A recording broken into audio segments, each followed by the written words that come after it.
Hello, everyone. At the outset, I would like to thank the World Federation of Orthodontics, Asia Pacific Orthodontic Society, and Japanese Orthodontic Society, and the organizers of the 9th International Orthodontic Congress for giving me an opportunity to present my work at such a wonderful and mega event. My topic of presentation is contemporary orthodontic management of loss of maxillary central incisors.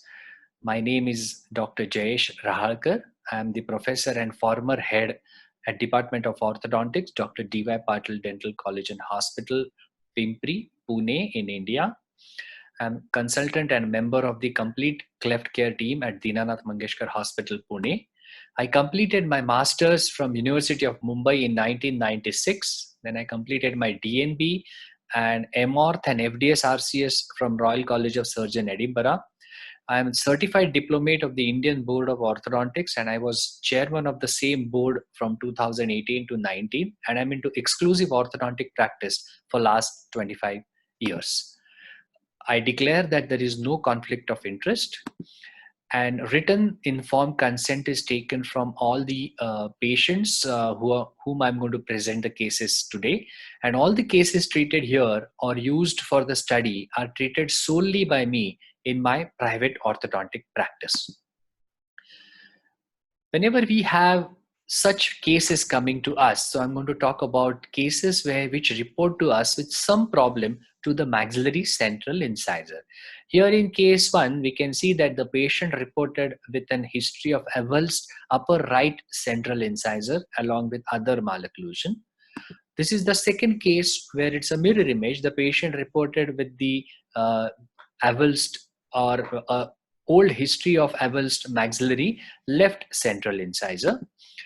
This was a patient reported for the treatment when she suffered with trauma and fractured both the maxillary central incisors.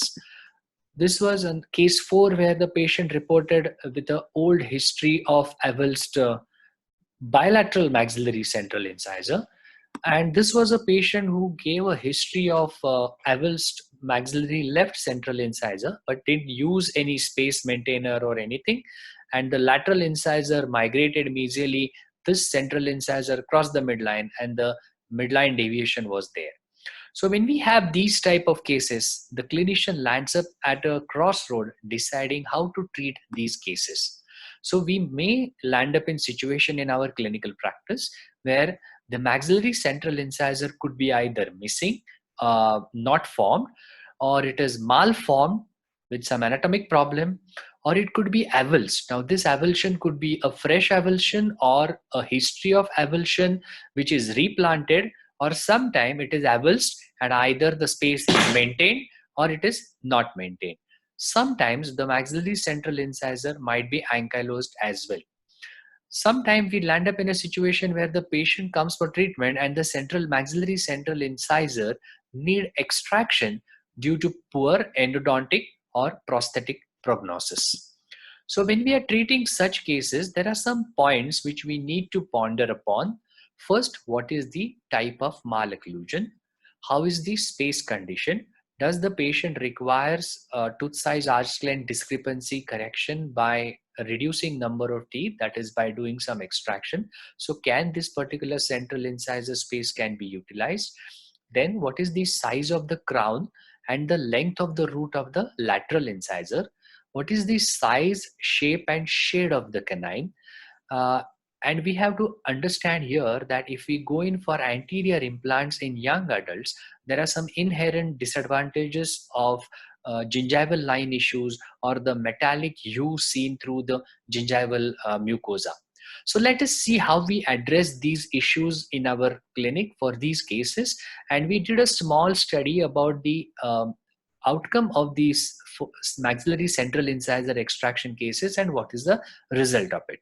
So going to the first case, this particular patient, as mentioned, reported with a history of avulsed upper right central incisor. So after analyzing, we came to a conclusion that this patient has a tooth size arch length discrepancy, and decided to go for extraction of 3 premolars, that is 2, 4, 3, 4 and 4, 4, and decided to use the space of Avulst 1, 1, and we decided not to do any extraction in the first quadrant.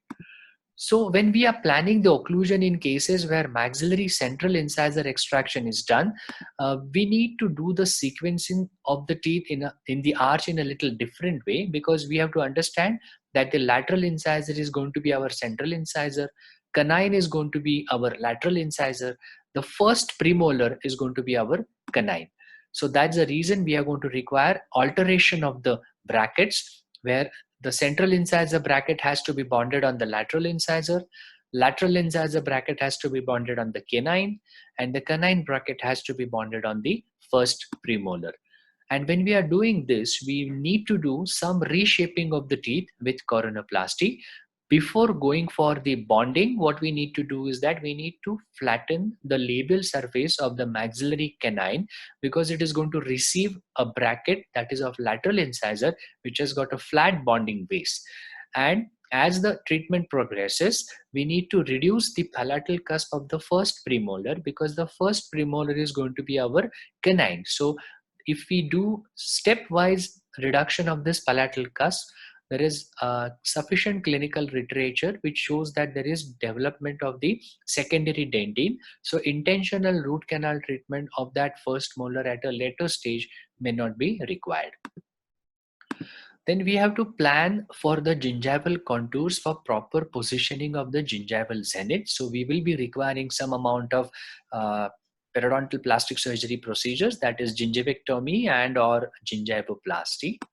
And after the completion of the orthodontic treatment is done, we are going to require built up of the lateral incisor to make it look like the central incisor, and built up of the canine to make it look like the lateral incisor. This can be done by either direct composites or crowns or veneers, at the discretion of the case and the restorative condition.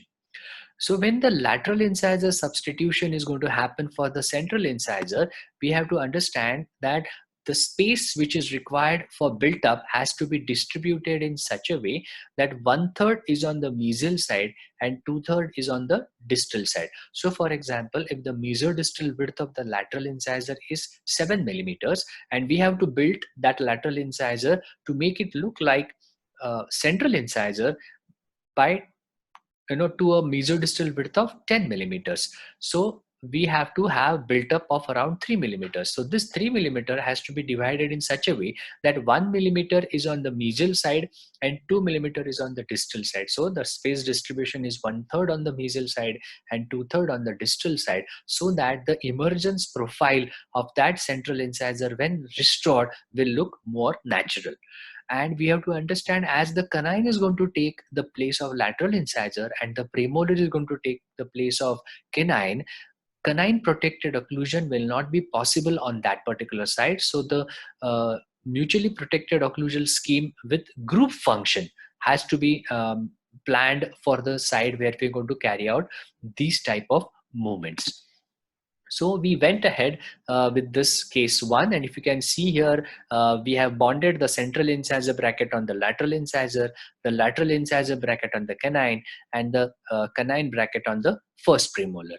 And the gingival levels are getting adjusted. We have slowly doing the coronoplasty of the canine also, so that to make it look like lateral incisor, and the lingual cusp or the palatal cusp of this first premolar is also slowly being reshaped.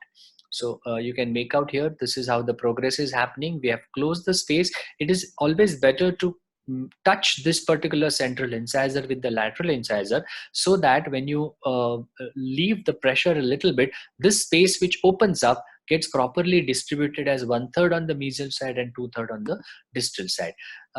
What we need to do is that we need to slowly intrude the lateral incisor so that the gingival zenith comes very close to the central incisor on the other side. The gingival zenith of this particular canine should match with the gingival zenith of this lateral incisor, and gingival zenith of this premolar, which is going to be in the place of canine, should match with the canine on the contralateral side. Here you can make out this particular premolar is looking like a canine because of the tip and torque which is there, and here there is a bulge also which is seen, and there is a difference between this premolar zenith and the canine zenith. So this is how the patient is at the debonding condition. This is the occlusal view, and then we went ahead. So just this is for the comparison: intraoral pre-treatment, intraoral post-treatment. This is the occlusal view, and this is the labial view where we completed the treatment, and then the restorative dentist gave a very nicely pleasing laminate, and this particular lateral incisor now exactly looks like the central incisor. Now, this is the second case where there is a contralateral extraction which we have seen. In this particular case, the patient reported with missing maxillary left central incisor. After analyzing the case, there was proclination, so there was a tooth size arch length discrepancy. So we decided to go in for extraction like the previous case. We extracted 3 premolars, and we decided to use the space of this particular central incisor. So this is the mechanics which we use. We give a stop in the uh, stainless steel wire so that there is no crossover midline movement of the other maxillary incisor. Then we slowly push the lateral incisor in place of the central incisor, keeping 1/3 space on the mesial side, 2/3 space on the distal side, central incisor bracket bonded here, lateral incisor bracket bonded on this canine, and the canine bracket bonded on this particular first premolar. So this is how the occlusal view, you can make out slowly the space is closing up, 1/3 space here, 2/3 space there. Then we get a temporary built up done, so that and how we decide how should be the temporary built up. The mesodistal width of the contralateral central incisor, the same width the lateral incisor is built. This is a temporary built up because the patient is not yet completed 18 years of age, she is just 17. So this is a temporary built up, and this is at debonding. Now what will be done after the growth is completed for this particular patient? A gingivoplasty procedure will be done because this particular patient will require perioplastic surgery. When these gingival zenith will be adjusted, the new built up either in form of composite veneer or porcelain laminate will be done, and if required even this canine will be also having a laminate to make it look like a lateral incisor, because usually the canines are little darker in color, so sometimes even if they are shaped properly, their color doesn't match with the lateral incisor on the other side. So it is always better to give a laminate to the lateral incisor to make it look like a central incisor, and laminate to the canine to make it look like the lateral incisor. So this is how the patient finished. This is the cusp which we keep on slowly grinding so that we can have groove function on that side, and in lateral excursive movement as well as protrusive movement there is no interference of this particular cusp in occlusion. So this is the you can see the root parallelism properly achieved. There is 1/3 built up done on this side, 2/3 built up done on this side, and this central incisor and this lateral incisor, the root length is almost normal, so this is going to be a very healthy central incisor for life for this particular patient. So this is the extraoral comparison you can make out. Only thing is that the final aesthetic and cosmetic touch-up procedures will be done after a year when the patient completes 18 years of age. So this is how the patient is before treatment and after treatment intraorally. This is the occlusal view before treatment and after treatment, and this is the comparison of the cephalogram, and this is the comparison of the OPGs. You can see here there was a residual GP point which was there, Gata-Percha point, which we had to remove it, and this is how the patient is in the OPG after treatment. So this is the extraoral comparison before treatment and after treatment. Now, coming to the third case where the patient reported with trauma and fracture of both the maxillary central incisors at almost the cervical level. So we discussed this particular case with the prosthodontist, and we checked with the endodontic prognosis of this patient as well. And this is how the diagnostic records of the patient. You can see there is a trauma, there was periapical infection also, which was also there. There was a temporary root canal treatment done because the patient was having tremendous pain. So the endodontist just opened and gave a temporary filling so that the pain will be subsided, and prognosis and the final treatment plan can be decided in the due course. So we thought of two treatment options. The first treatment option was extraction of 1 4, 2 4, 3 4, and 4 4. In that case, we'll go ahead with the prosthesis of 1 1 and 2 1 along with the root canal treatment. But the endodontist told us that there is a tremendous trauma and there is periapical infection, and there was some external root resorption which was seen. So he said the prognosis may not be very good, and if at all later on, if the prognosis of 1 1 and 2 1 is bad, then we may have to go in for extraction of those two teeth, and then implant replacement of those two teeth will be required for that particular patient. So we thought of another treatment plan. The another treatment plan was to extract 1 1, 2 1, 3 4, and 4 5, because there was a end on class 2 on that side. What will be the benefit of this particular treatment? We need to do centralization of the lateral incisors, lateralization of both the cuspids, cuspidization of both the bicuspids, but class 1 molar relation will be achieved on the right side. And in this particular situation, the teeth with poor prognosis, that is 1 1 and 2 1, are getting extracted. So we explained it to the patient, and we told the patient that this treatment plan may not be a good treatment plan. So the patient accepted the second treatment plan, and we went ahead. So we extracted both the central incisors, 3 4 and 4 5. And this is how the patient was before, in the progressive stages of treatment. Here you can make out the maxillary central incisor bracket is bonded to the lateral incisor. The lateral incisor bracket is bonded to the canine, and here you can make out there's some coronoplasty which is already been done, and the canine bracket on the premolar. And slowly we can see the space has started closing. We had to give some bite blocks. Now here the problem is that now when the space is closing, we need to know what should be the mesodistal width of maxillary central incisor. When only one central incisor is missing, and when the lateral incisor come in place of that, we know how much buildup of that lateral incisor needs to be done, because the other central incisor is always present. But in this particular condition, as we have extracted both the central incisors, we didn't had a key of what should be the mesodistal width of the maxillary central incisor. So we went with the prosthetics literature, and we found that by Earl Pound way back in 1954, he has given a small formula that width of the central incisor should be bizygomatic width divided by 16. So we measured the bizygomatic width and we divided it by 16, and we decided that that should be the mesodistal width of the central incisor. So our lateral incisors, which are going to come in place of maxillary central incisor, we need to build them up according to this particular formula. So we went ahead and built up the lateral incisors. In such condition, it is always better to build the lateral incisors before the space closes, so that there will not be any issue of over closure of spaces. So we did this particular built up before we completely close the space. This was done with temporary composites. That's the reason it is getting stained. We required some modified TPA to correct the scissor bite, and that's the reason GIC bite blocks are given. You can make out the space is nicely closed.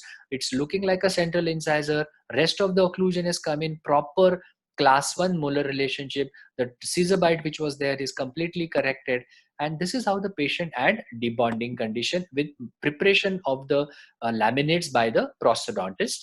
And this is the occlusal view, and this I'll just explain you from the labial aspect. This is how the patient was pre-treatment. This is in the progress. Here you can make out the space is closing up. This is post-treatment 1, and this is how the patient is at the end of the treatment with properly made laminates for lateral incisors as well as canine, to make them look like central incisor and lateral incisor. So this is the post-treatment CEF OPG. This is the comparison. This is the comparison you can make out here. There is a root parallelism properly which is achieved, and this is the extraoral view of the patient. So this is the intraoral view, occlusal view. This is the close-up, very nicely done prosthesis. So this is the occlusal view before treatment and after treatment, and this is the extraoral view before treatment and after treatment. This is the comparison, and this is the comparison. This is for the smiling. Now, case number 4, where the patient reported with the space which is already closed, we analyzed and we found out that the patient requires extraction, and so we decided to go in for extraction of the remaining 3 teeth, and we followed the same thing. What point I want to make here is that if there is a avulsion, and if the same tooth cannot be replanted, sometime a space maintainer is given in a form of a RPD.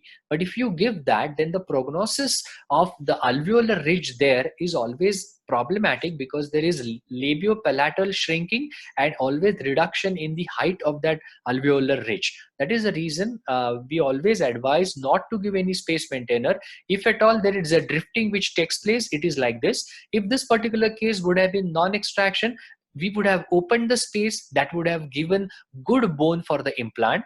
And if it is an extraction case, we can quickly extract the remaining 3 premolars, and we can go ahead and close these particular spaces and treat the case as I have shown in the previous cases. So in our setup, whenever there is a patient who reports with avulsed central incisor, and we cannot replant that particular tooth, then we do not give any space maintainer. So this is how the patient before and after, and this is how the patient is before, and this is how the progress. As I'm short of time, I'm not completely showing the case. So we decided to do a follow-up study in-house in our own clinic. The aim of the study was to evaluate the change in the root tip morphology, that is the external apical root resorption, and the level of crestal bone of the maxillary lateral incisor substituted for maxillary central incisor 2 years after debonding. So the objective of this particular study was to compare the root length before treatment, after treatment, and 2 years post debonding, that is T0, T1, T2, and compare the level of the crestal bone in relation to the C junction before treatment, that is at T0, after treatment at T1, and 2 years post debonding. So we checked at 3 stages, T0, T1, and T2, the external apical root resorption, and also we measured the length and the level of the crestal bone in relation to the cemento enamel junction in the similarly taken intraoral periapical radiographs. So what we found, that is from T0 to T1, the root length, the sample was of 10 cases. There was a 0.82 millimeter reduction in the root length.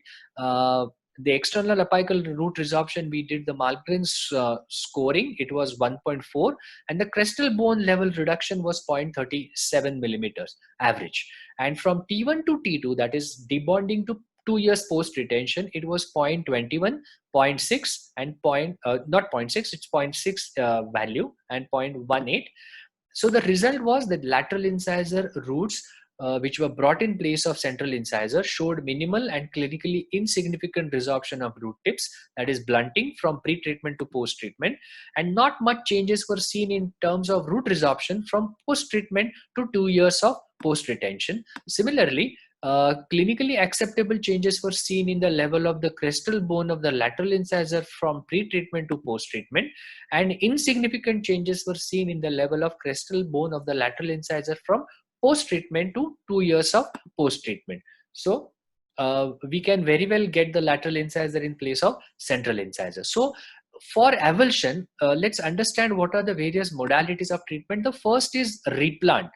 But there is a multifactorial prognosis. If you do a replantation along with intentional root canal treatment or even a retrograde filling, the prognosis is always guarded. Autotransplantation, that is, put some other tooth there. But for that, you need arch length deficiency in other places. Dr. Anderson has done a lot of premolar transplant in the region of maxillary central incisor region. Other option is to maintain the edentulous space and replace later on with bridge or implant.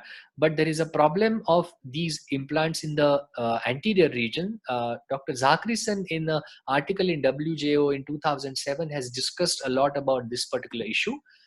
So the best what we do is to close the space and substitute the lateral incisor as central incisor. But that is in extraction cases with careful planning of mechanics and occlusion. So I'll show you X-ray of a patient for whom replantation was done with root canal treatment, and this is the follow-up X-ray of the same patient. Here you can make out there's an external root resorption which is started along with internal resorption. So the prognosis of this particular tooth is guarded. Now, if we maintain this particular tooth and it leads to some problem and we had to extract, the patient unnecessarily has to go in for uh, putting some prosthesis or implant at that particular area, so which is problematic. So in conclusion, what we can say is that management of the extraction space of maxillary central incisor with substitution of lateral incisor is possible. It is possible in unilateral extraction cases also, as well as bilateral extraction cases also, but proper diagnosis, treatment planning, and multidisciplinary execution of treatment steps is essential. And space maintenance in cases of avulsed maxillary central incisor should preferably avoided in younger patient, so that in future, even if it's an extraction case or non-extraction case, that space can be properly managed. So substitution of maxillary central incisor with lateral incisor can be considered as a potential and viable solution. So I thank once again to the organizing committee, and I give lot of wishes and greetings to this particular Congress from my beloved country, India. Thank you very much. Wish you a quick recovery to the whole world from this pandemic of COVID. Thank you very much.